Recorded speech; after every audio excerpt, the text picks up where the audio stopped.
রাতে খালি গায়ে ঘুমালে দুইটি বিপদ আপনার জীবনে চলে আসবে।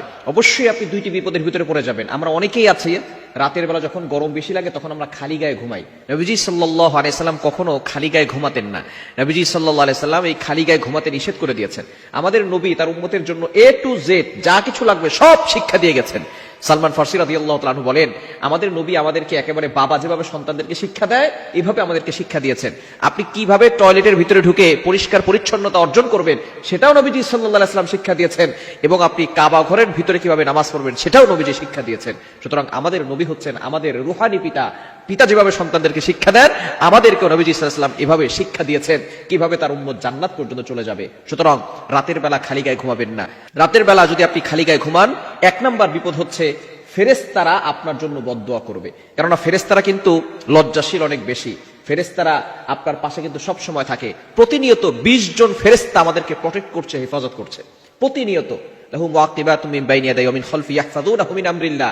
আল্লাহর অর্ডারে প্রতিনিয়ত আমাদেরকে 20 জন ফেরেশতা সবসময় প্রোটোকল দিচ্ছে এবং আমাদেরকে হেফাজত করছে। আমাদের সামনে একজন ফেরেশতা, বামে একজন ফেরেশতা, ডানে একজন ফেরেশতা, বামে একজন ফেরেশতা, এই 4 জন ফেরেশতা সামনে, বামে, ডানে, পিছনে আছে। এবং এই 2 চোখে 2 জন ফেরেশতা আছে, 2 নাকের ছিদ্রে 2 জন ফেরেশতা আছে, কানের ছিদ্রে 2 জন ফেরেশতা আছে। তাহলে এখানে হচ্ছে 6 জন, আর সামনে পিছনে বাম পাশে ডান পাশে হচ্ছে 4 জন, মোট হচ্ছে 10 জন। এই 10 জন সকাল থেকে সন্ধ্যা পর্যন্ত ডিউটি পালন করে।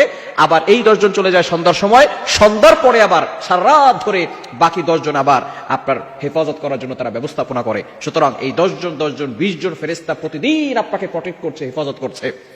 যদি এই ফেরেশতারা আমাকে আপনাকে প্রটেক্ট না করতো, হেফাজত না করতো, তাহলে মুরগির বাচ্চাকে যেভাবে কাক অথবা চিল পাখি, যে পাখিগুলো আছে, বাস পাখি আছে, এরা মুরগির বাচ্চা খেয়ে ফেলে, যেভাবে মুরগির বাচ্চাকে ছো মেরে উড়িয়ে নিয়ে যায়, সেভাবে যদি ফেরেশতারা আমাদেরকে প্রটেক্ট না করতো তাহলে এই মুরগির বাচ্চাদের মতো জিন জাতি আমাদেরকে ছো মেরে উড়িয়ে নিয়ে যেত। সুতরাং অবশ্যই এই ফেরেশতারা আল্লাহর অর্ডারে আমাদেরকে হেফাজত করছেন। সুতরাং আপনি রাতের বেলা খালি গায়ে ঘুমাবেন না। ফেরেশতারা এতে লজ্জাশীল হন এবং আপনার জন্য দোয়া করেন না। এজন্য অবশ্যই এই বিষয়গুলো খেয়াল করতে হবে। দ্বিতীয় নাম্বার হচ্ছে, যারা রাতের বেলা খালি গায়ে ঘুমায় তাদের বিভিন্ন রোগ হওয়ার সম্ভাবনা আছে এবং জিনের আসর লাগার সম্ভাবনা আছে। বর্তমানে আমাদের সমাজে জিনের আসর এবং কালো ম্যাজিক, জাদুটোনা এগুলো বেশি হচ্ছে।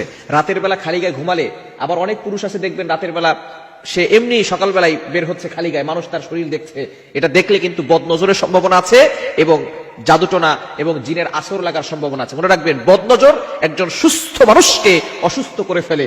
বদনজর একটা উটকে, সুস্থ উটকে রান্নার পাতিলে পর্যন্ত পৌঁছে দেয়। অর্থাৎ সে অসুস্থ হয়ে পড়ে, তাকে শেষ পর্যন্ত মালিক জবাই করে রান্নার পাতিলে করে রান্না করে খায়। নবীজি সাল্লাল্লাহু আলাইহি ওয়াসাল্লাম বলেছেন, একজন সুস্থ উটকে বদনজর রান্নার পাতিলে নিয়ে যায়, এবং একজন সুস্থ মানুষকে বদনজর লাগলে সে ওই সুস্থ মানুষ অসুস্থ হয়ে কবর পর্যন্ত চলে যায়। সুতরাং এই বদনজর থেকে বাঁচার জন্য অবশ্যই আপনি খালি গায়ে থাকবেন না।